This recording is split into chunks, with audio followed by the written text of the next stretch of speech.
Ramarao power గారు. అధ్యక్ష,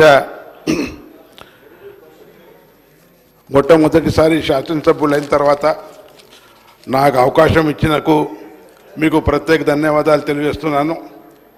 అధ్యక్ష, బీఆర్ఎస్ సర్కార్ తెలంగాణలో తాగుబోతుల రాష్ట్రంగా మార్చిందని ప్రతిపక్షంలో ఉండంగా కాంగ్రెస్ పార్టీ ఆరోపించింది. ఇప్పుడు కాంగ్రెస్ అధికారంలోకి వచ్చిన తర్వాత మద్యం నిదానంలో ద్వారా తెలంగాణను తాగుబోతుల రాష్ట్రంగా మారుస్తుందని మాకు ఆలోచన ఉంది. లీకర్పై ఎక్సైజ్ సుంకం కింద వచ్చే ఆదాయం గత ఏడాదిలో పోలిస్తే రూపాయలు 20,298 కోట్ల నుంచి రూపాయలు 25,617 కోట్ల చేరుతుందని బడ్జెట్లో అంచనా వేశారు. అంటే దాదాపు 5,000 కోట్ల అదనంగా లిక్కర్ నుంచి ఆదాయం పెంచుకోవాలని ప్రభుత్వం ఆలోచన ఉంది. ఆశించిన స్థాయిలో ప్రభుత్వానికి మద్యం నుంచి ఆదాయం రావాలంటే ప్రజలతో లిక్కర్ ఎక్కువగా తాగించడం లేదంటే లిక్కర్ ధరలు పెంచడం ఈ రెండిట్లో ఏదో ఒకటి చేస్తే తప్ప ప్రభుత్వం ఆదాయం పెరగదని మీకు ఈ సభాముఖంగా తెలియజేస్తున్నాను. అదేవిధంగా తాగుబోతుల సంఖ్యల పెంచాల లేక తాగుతులను తయారు చేయాలనుకుంటా ఇప్పటికీ రాష్ట్రంలో లిక్కర్ బెల్ట్ షాపులు భారీ స్థాయిలో పెరిగాయి.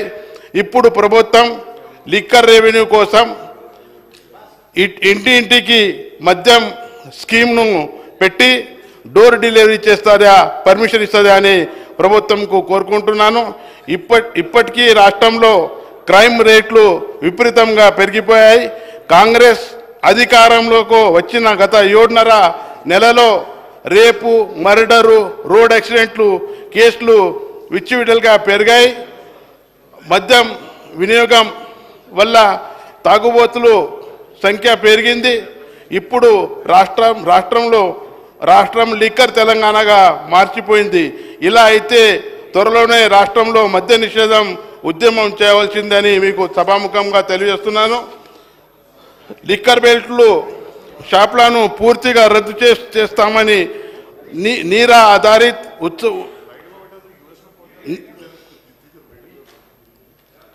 లిక్కర్ బెల్ట్ను షాపులను పూర్తిగా రద్దు చేస్తామని నీరా ఆధారిత్ ఉత్పత్తులను పెంచుతానని కల్లు గీత కార్మికులకు ఉపాధి కల్పిస్తామని కాంగ్రెస్ ఎన్నికల మేనిఫెస్టోలో చెప్పారు. మీరు రాష్ట్రంలో ఎన్ని బెల్ట్ షాపులు రద్దు చేశారు మంత్రి సమాధానం చెప్పాలని మీ కల్లు గీత కార్మికుల కోసం ప్రభుత్వం ఇప్పటి వరకు ఎలాంటి ప్రత్యేక చర్యలు తీసుకోలేదని భావిస్తున్నాను.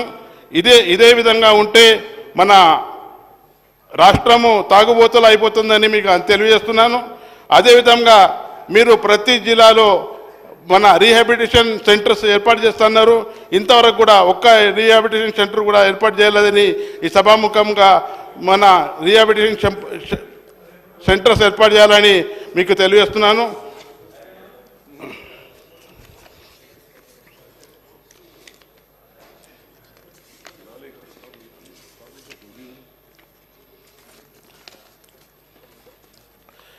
గాంజా హకీం ఏదైతే 8th క్లాస్ నుంచి డిగ్రీ వరకు పిల్లగాళ్ళు చాలా తాగుబోతుల పాలైపోయినరు.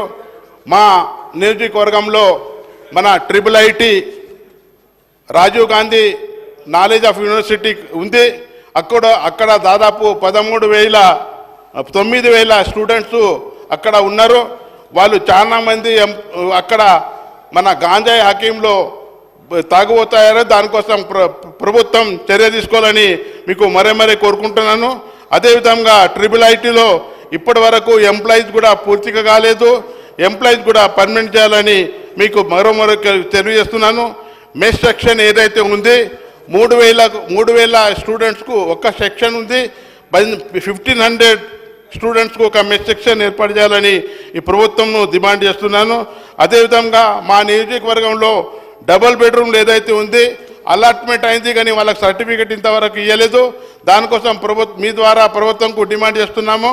ఆ డబుల్ బెడ్రూమ్లకు సర్టిఫికెట్ ఇవ్వాలని మీకు తెలియజేస్తున్నాను. మా నియోజకవర్గంలో ఎలక్ట్రిసిటీ ఓవర్లోడ్ చాలా అయిపోయింది. కుబేర్ మండలంలో 132 kVA సబ్స్టేషన్ ఏర్పాటు చేయాలని మీ ద్వారా గవర్నమెంట్కు తెలియజేస్తున్నాను. గవర్నమెంట్ హాస్పిటల్లో 100 బెడ్ హాస్పిటల్ ఉంది కానీ ఇంతవరకు అక్కడ బెడ్లు లేవు. హాస్పిటల్ పూర్తి సదుపాయం లేదు, డాక్టర్స్ లేరు, ఏఎన్ఎంస్ లేరు. దానికోసం ప్రభుత్వంకు డిమాండ్ చేస్తున్నాము. మాకు గవర్నమెంట్ హాస్పిటల్లో అన్ని ఫెసిలిటీస్ ఏర్పాటు చేయాలని మీకు కోరుకుంటున్నాను. అదేవిధంగా ఆర్టీసీ బస్సెస్లో చూస్తే మా నియోజకవర్గంలో ఇంతవరకు ఒక కొత్త బస్సు కూడా రాలే. ప్రతి విలేజ్కు బస్సు పోవటం లేదు, చాలా ఇబ్బంది పడుతున్నారు.